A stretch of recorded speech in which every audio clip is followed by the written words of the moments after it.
Hey everybody, so I started working on the rigging for the model. Turns out I should have done that just about the very first thing, but I'll cover that in a minute.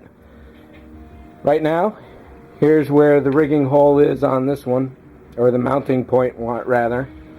It's a brass tube that I put in there, and it's just covered by this little piece of metal with a magnet near it so it stays on relatively easily.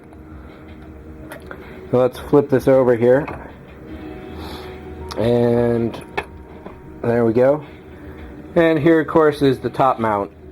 So this is going to be covered up by the regular piece like so. The wiring will also go through this part. Right now it's running through the neck, so that happens to be open. So let me set the camera up and I'll show you what's on the inside. So what I'm using here is, let's see, a piece of 5/16 brass tube. Could use aluminum. So this one is probably 4/16 or a 1/4 inch, so it just slides right over the top and is fairly stable.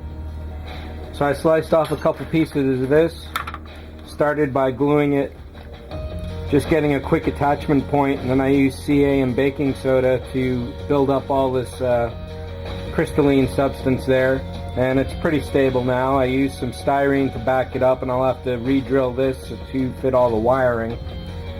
Down here is where the real trouble was. Now let me get rid of all this stuff. So in figuring out where the balance point on the ship was, it's actually just under this light tube here. So I had to set it a little further back than I wanted, and then actually fitting this in here without getting CA on any of the fiber optics and destroying it was another trick. So I used a bit of styrene in there to beef up this. And for the hole here, you may be able to see the original outlines.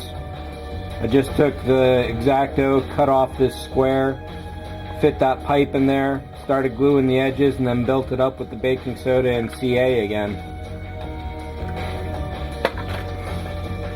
And having a magnet right next to it means that's not going to fall off. So I'll put some little detailing on this to make it look like it fits in. And then once it's actually painted, it probably won't be visible at all. I'm still debating on where I'm going to run the power lines out of the bottom of this. It's probably going to be through this old hole here, and then I'll cover those up with a magnet as well, just because they're easier to get access to with the insides.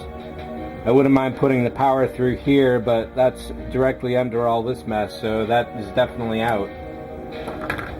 Like I said, the power is running through the neck here right now, but it will run through here, and I'm still debating on the power connectors and how all that's going to happen. As I evolve, I will be moving on to 1/8 inch headphone jacks. So you get the receptacle and put the jack inside of your stand, put the receptacle in the model, and you get your power connection all in one nice easy thing. The downside to that in this case is that I'd have to make custom stands for every single one because the power source is going to be different for everyone. So in this case, running the wires out through another place is just as easy because I can use the same stand for any model that I happen to have. But like I say, as I move on and get better, I'll definitely be making custom stands for every model, and we'll go from there. But having this one stand is really convenient and very easy, and that is pretty much it. Basically anything you want can be used as a stand. It doesn't really matter in that regard whatsoever. And if I wanted, I could have used just a couple sticks holding the body down, but since I want to film this for some effect shots, I do need to be able to get it from different angles, which means different attachment points. That's a fairly common thing for all the studio models going on in the movies. So my wiring is a bit primitive, but once I get to the really expensive kits that are hundreds of dollars instead of 20 for this one, I'll definitely have gotten all my groove down on this stuff and be ready for the real monster ones.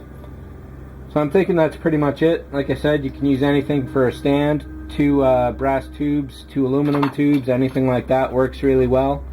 As long as one slides into the other and is fairly stable when it's on there. There's a little wiggle here, but this works out really well for the level of what I'm working at now. So I'm thinking that's pretty much it. Thanks for watching. See ya.